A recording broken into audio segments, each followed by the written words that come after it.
Hello friends, welcome to our channel box office blockbusters. কথা বলবো তাণ্ডব বনাম বরবাদ বনাম তুফানের তৃতীয় দিনের কালেকশন নিয়ে। আপনি জানিয়ে দেই, সাকিব খান স্যারের তাণ্ডব অলরেডি নিজেদের তৃতীয় দিন কমপ্লিট করেছে, কিন্তু সবচেয়ে বড় বিষয় বরবাদ এবং তুফানও কিন্তু সেম কালেকশন করেছিল এবং বক্স অফিসে 3 দিনে 3টি মুভির কালেকশন প্রায় সেমই বলা যায়। যার কারণে এই 3টি মুভির কম্পেয়ার করছি। অনেকেই কিন্তু বক্স অফিসে আমাদেরকে ডে বাই ডে কমেন্ট বক্সে জানাচ্ছেন যে তাণ্ডবের সাথে বরবাদ এবং তুফানের একটি কম্পেয়ার ভিডিও বানাতে, যার কারণে আমরা কম্পেয়ার ভিডিওটি নিয়ে আসলাম। আশা করছি এই 3টি মুভির আপডেট দেখে আপনাদের খুবই ভালো লাগবে। কথা বলবে 3টি মুভির কালেকশন নিয়ে। ভিডিও ভালো লাগে তো লাইক করবেন। এখনও যদি বক্স অফিস ব্লকবাস্টার চ্যানেলটি সাবস্ক্রাইব না করে থাকেন, সবার আগে সকল মুভির latest subject plus box office collection জানার জন্য আমাদের চ্যানেলটি সাবস্ক্রাইব করে নেবেন। প্রথম হলো বাজেট নিয়ে। তাণ্ডব এই মুভির বাজেট ছিল 25 কোটি টাকা, বরবাদ এই মুভির বাজেট হলো 15 কোটি টাকা, যেখানে তুফানের বাজেট ছিল 10 কোটি টাকা। তুফানের বাজেট প্রথমে রায়হান রাফি স্যার 15 কোটি টাকা বলেছিলেন, কিন্তু এরপরে তিনি নিজে বলেছেন তুফানের বাজেট আনুমানিক 10 কোটি টাকা তাদের খরচ হয়েছে, যেখানে তাণ্ডবের বাজেট তারা 30 থেকে 35 কোটি টাকা ডিক্লেয়ার করেছে, পরে বলেছে 25 কোটি টাকা। কিন্তু বাংলাদেশের বেশিরভাগ ক্রিটিক্স বা পাবলিকরা বলছে তাণ্ডবের বাজেট সর্বোচ্চ 10-12 কোটি টাকা প্লাস হতে পারে।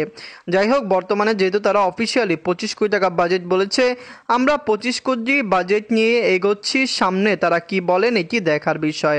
লিড রোলে যদি কথা বলি, 3টি মুভি লিড রোলে হলো global superstar Shakib Khan sir. Shakib Khan sir এই 3টি মুভি রেকর্ড আয় করেছে। তাণ্ডব যেখানে 3 দিন কমপ্লিট করেছে, বরবাদ কিন্তু লাইফ টাইমে 80 কোটি টাকা প্লাস বিজনেস করেছে। সবচেয়ে ভালো বিষয়, বরবাদ এখনও প্রায় 10টি সিনেমা হলে চলছে, যেখানে তুফানের কালেকশন অনেক টাকা এসেছে।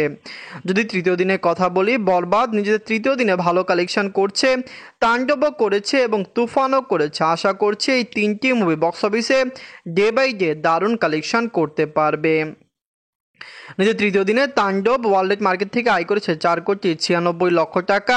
বরবাদ নিজেদের তৃতীয় দিনে আয় করেছিল 4,08,00,000 টাকা, যেখানে তুফান নিজেদের তৃতীয় দিন আয় করেছিল 3,90,00,000 টাকা। তো আপনারা বুঝতেই পারছেন এই 3টি মুভির মধ্যে নিজেদের তৃতীয় দিনে সর্বোচ্চ আয়কারী সিনেমা তাণ্ডব হয়েছে, যেখানে আমরা আশা করছি এই 3টি মুভির মধ্যে লাইফ টাইম কালেকশনও তাণ্ডবের বেশি হবে। যদি টোটাল গ্রোস কালেকশনের কথা বলি, তাণ্ডব এখন পর্যন্ত টোটাল 3 দিনে আয় করেছে 14,59,00,000 টাকা।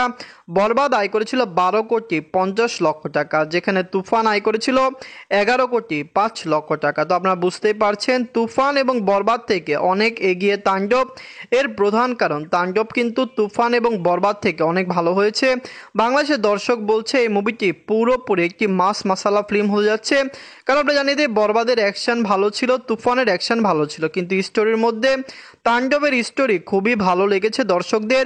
এবং এই মুভিটিকে এমনভাবে ক্রিয়েট করা হয়েছে যে একটি ইউনিভার্স মুভি, যার কারণে কিন্তু এই মুভির হাইপ অনেক বেশি ক্রিয়েট হচ্ছে। তো তাণ্ডব, বরবাদ এবং তুফান এই 3টি মুভির মধ্যে সবচেয়ে সেরা মুভি কোনটি, কোন মুভিটি আপনাদের ভালো লেগেছে এবং কোনটি ভালো লাগেনি কমেন্ট করে জানিয়ে দিতে পারেন। ধন্যবাদ।